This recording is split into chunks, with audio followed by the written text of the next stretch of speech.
26 अगस्त 2021 को काबुल एयरपोर्ट के बाहर एक आतंकवादी हमला रिपोर्ट किया जाता है और जिसकी वजह से 175 लोगों की जान चली जाती है, जिसमें 13 यूएस सोल्जर्स भी शामिल होते हैं।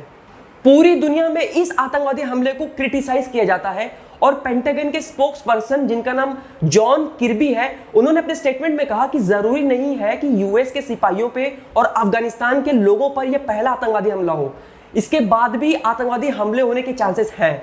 बातचीत के दौरान उन्होंने बताया कि यूएस सोल्जर की जो 82nd एयरबोर्न डिवीजन यूनिट है, उन्होंने दो चीज कंफर्म की है। पहली चीज ये कि ये आतंकवादी हमला एक सुसाइड बॉम्बिंग अटैक था और दूसरी चीज ये कि ये एक सिंगल एक्सप्लोजन अटैक था। बैरन होटल के पास में इस आतंकवादी हमले की जिम्मेदारी ISIS यानी कि Islamic state of Iraq and Syria के खोरासन प्रोविंस ने ली है।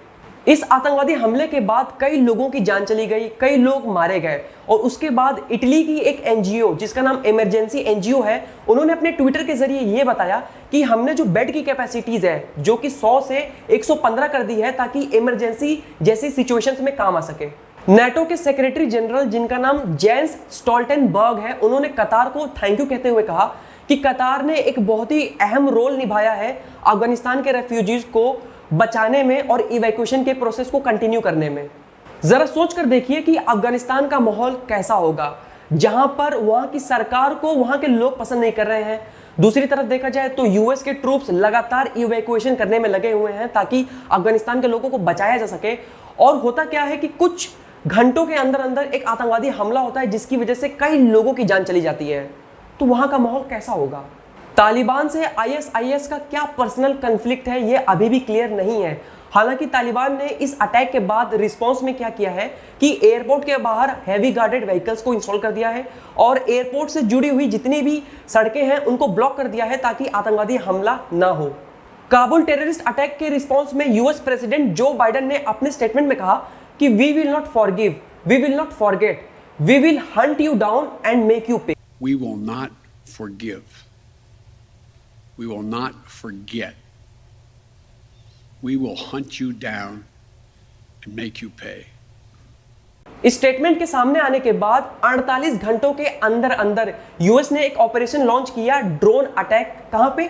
नांगाहार रीजन में। और उन्होंने क्लेम किया कि इस ड्रोन अटैक से उन्होंने उस आतंकवादी को मार गिराया है जिसका हाथ था काबुल एयरपोर्ट अटैक के पीछे। When the president says we will hunt you down and make you pay, what does that look like? Is he going to order a mission to kill the people responsible, or would he be satisfied if they are captured and brought to trial? I think he made clear yesterday that he does not want them to live on the earth anymore. White house ने US attack के response में एक high threat alert जारी किया और उन्होंने बताया कि यूएस सोल्जर के ऊपर और अफगानिस्तान के रेफ्यूजीज के ऊपर आतंकवादी हमले होने के जो चांसेस हैं वो और भी ज्यादा बढ़ गए हैं। 27 अगस्त 2021 को यूएस सोल्जर ने 12 घंटों के अंदर अंदर 4200 रेफ्यूजीज को इवैक्यूएट किया। फ्रांस के मिनिस्ट्री ऑफ डिफेंस के फ्लोरेंस पार्ली और मिनिस्ट्री ऑफ होम अफेयर्स के जीन ड्रियान ने कंफर्म किया है कि सबसे पहले हमारा जो इवैक्यूएशन का प्रोसेस है अफगानिस्तान से वो पूरा हो चुका है और हमने करीब करीब 3000 सिटीजन को इवैक्यूएट कर लिया है।